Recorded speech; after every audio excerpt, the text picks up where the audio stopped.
ভূগোল scholarship test 2023 সালে 17 December আমরা নিয়েছিলাম পরীক্ষাটি। তার উত্তরপত্রটি কেমন হতে পারে তা আমরা তুলে ধরলাম মডেল প্রশ্নপত্র হিসেবে। এবং 2024 সালে যারা বর্তমানে 6-এ অধ্যয়নরত তাদের জন্য এটি অত্যন্ত গুরুত্বপূর্ণ একটি মডেল কোশ্চেন এবং তার উত্তর সহ আমরা তুলে ধরব। প্রতিটা ছাত্রছাত্রী যাতে সারা বাংলা জুড়ে সমস্ত ষষ্ঠ শ্রেণীর ছাত্রছাত্রীদের কাছে যাতে পৌঁছে যেতে পারে, তাই আমার এই ভিডিওটি করা। ভালো লাগলে সবাই সাবস্ক্রাইব করবে এবং মতামত জানাবে, এবং আশা করি প্রতিটা 6-এর পড়া ছাত্রছাত্রীদের অত্যন্ত উপকারী একটি কোশ্চেন। এটা পড়া অত্যন্ত জরুরি। ক্যাসিওপিয়া দেখতে ইংরেজি অনেকটা এম আকৃতির হয়। পৃথিবীর অক্ষ তার কক্ষতলের সাথে 6.5 কোণে হেলে অবস্থান করে। চন্দ্রযান 3 উৎক্ষেপণ করা হয়েছিল ব্যাঙ্গালোরের শ্রীহরিকোটা থেকে। ভারতের প্রথম মহাকাশচারী রাকেশ শর্মা। নেপচুনের তাপমাত্রা -214 ডিগ্রি সেন্টিগ্রেড। মহাকাশ স্টেশনের যে স্তরে অবস্থিত সেটি হলো এক্সোস্ফিয়ার।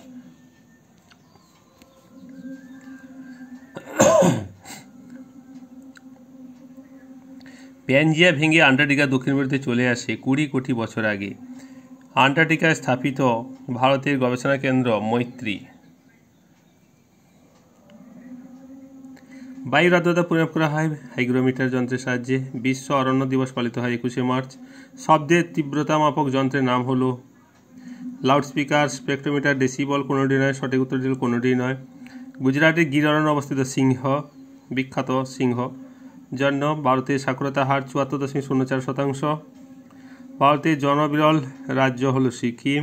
ভারতের মাঝখান দিয়ে পূর্ব পশ্চিম বিস্তৃত রেখাটি হলো কর্কট ক্রান্তি রেখা। গোদাবরী নদীর উৎপত্তি ঘটেছে ত্রিম্বক উচ্চভূমি। ভারতে বন্যপ্রাণী সংরক্ষণ আইন চালু হয় 1972 সালে। ভারতের বৃহত্তম আদিবাসী গোষ্ঠী গোন্ড। ভারতের সাধারণতন্ত্র দিবস পালিত হয় 26শে জানুয়ারি। চামড়ার রোগ সারায় যে সবুজ বাহিনী সেটি হলো কালমেঘ।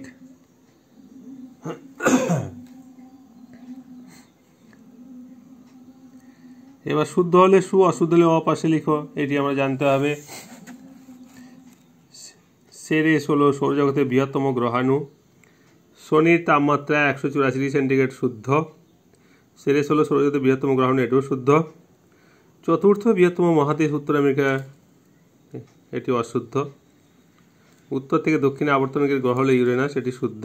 কোপার্নিকাস হলো পোল্যান্ডের জ্যোতির্বিজ্ঞানী, এটিও সঠিক উত্তর, সু।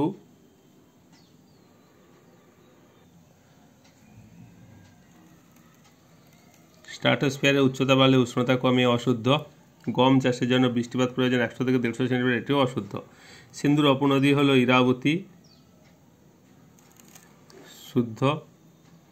গ্রীষ্মকালে উত্তরপ্রদেশে দিনের বেলা প্রবাহিত উষ্ণ বায়ু, শুষ্ক বায়ুকে বলে লু, শুদ্ধ। কিন্নর জনজাতি গোষ্ঠী অন্ধ্রপ্রদেশে অবস্থিত, অশুদ্ধ।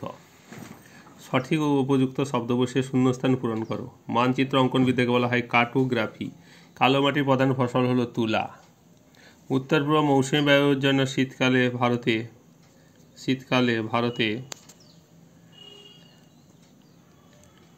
উত্তর পূর্ব মৌসুমের জন্য শীতকালে ভারতে শুষ্ক লক্ষ্য করা যায়, শুষ্কতা। মালাবার উপকূলে উপহ্রদকে বলা হয় কয়াল।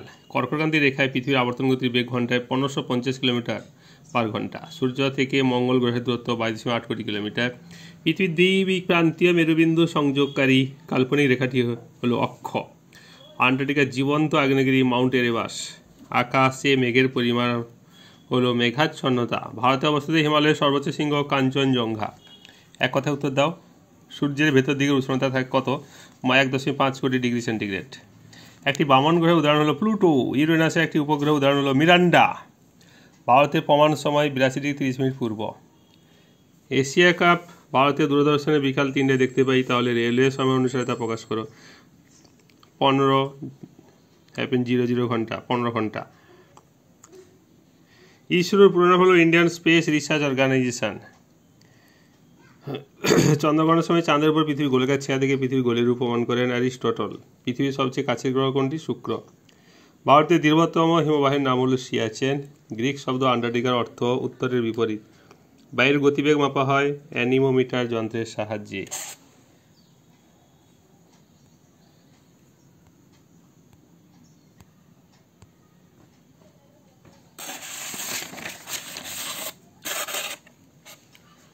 চলমান বরফের স্তূপকে কি বলে? হিমবাহ। লে কোন নদী দিয়ে গড়ে উঠেছে? সিন্ধু নদী। দাক্ষিণাত্য মালভূমির উচ্চতম শৃঙ্গের নাম আনাইমুদি। সূর্যের সবথেকে কাছে যে নক্ষত্র থাকে তার নাম হলো প্রক্সিমা সেন্টারাই। কোন ধর্মের মানুষের ধর্মীয় উৎসব গুড ফ্রাইডে? উত্তরটি হলো খ্রিস্টান ধর্ম। লাক্ষাদ্বীপ গড়ে উঠেছে কোন সাগরে? উত্তরটি হলো আরব সাগর। শ্বাসমূল ঠেসমূল লক্ষ্য করা যায় কোন উদ্ভিদ? ম্যানগ্রোভ অরণ্য। বড় স্কেল মানচিত্রে উদাহরণ দাও। মৌজা। সংরক্ষিত অরণ্যের উদাহরণ হলো কোডারমা। শর্ট ডান দিকের সঙ্গে বাম দিকের মিলনটা দেখাও। এই উত্তরগুলো লিখতে হবে আমাদের এরকমভাবে। পৃথিবীর ক্ষুদ্রতম প্রতিরূপ, এটি তাহলে কোনটি আছে? এই যে অসম পৃথিবীর ক্ষুদ্রতম প্রতিরূপ, তাহলে আমরা দেখতে পাচ্ছি অসমের সাথে কোনটা মিল আছে? না আছে কাজিরাঙ্গা।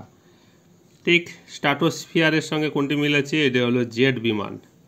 এলাহাবাদের সাথে, তাহলে এলাহাবাদ আমরা 5.9 যে দাগটা দিয়েছি, এলাহাবাদটা হলো ভারতের প্রমাণ দ্রাঘিমা। এবারে র্যাড ক্লিপ হচ্ছে 6 ভারত পাকিস্তান সীমারেখা।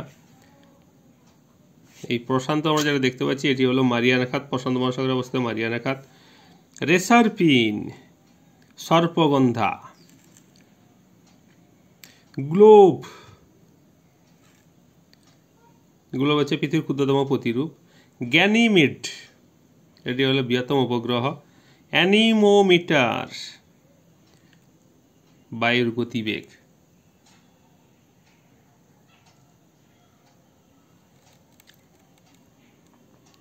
এবারে দেখা যাক ছক পূরণটা কী করে আছে। পৃথিবীর আকৃতি, এই শক্তি যেন আমরা পৃথিবী থেকে ছিটকে যাই না, কি কোনটি সেটা? অভিগত গোলক। পৃথিবীর আকৃতি এর মতো না, এই শক্তি যেন আমরা পৃথিবী থেকে ছিটকে যাই না, সেটি হচ্ছে মাধ্যাকর্ষণ। এই যে এটা লিখেছি মাধ্যাকর্ষণ।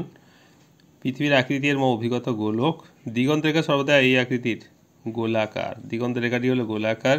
পৃথিবীর আকৃতি অভিগত গোলক। মাধ্যাকর্ষণ শক্তি যেন পৃথিবী থেকে আমরা ছিটকে যাই না।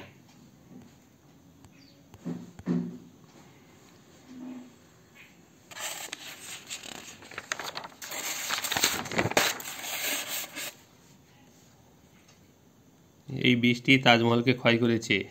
অ্যাসিড বৃষ্টি। দূষণ ঘটাচ্ছে যারা? দূষক। যানবাহন থেকে ঘটে বায়ু দূষণ। এই শহরের প্রথম আর্থ আওয়ার পালিত হয় সিডনি। বায়ু দূষণজনিত অন্যতম রোগ শ্বাসকষ্ট।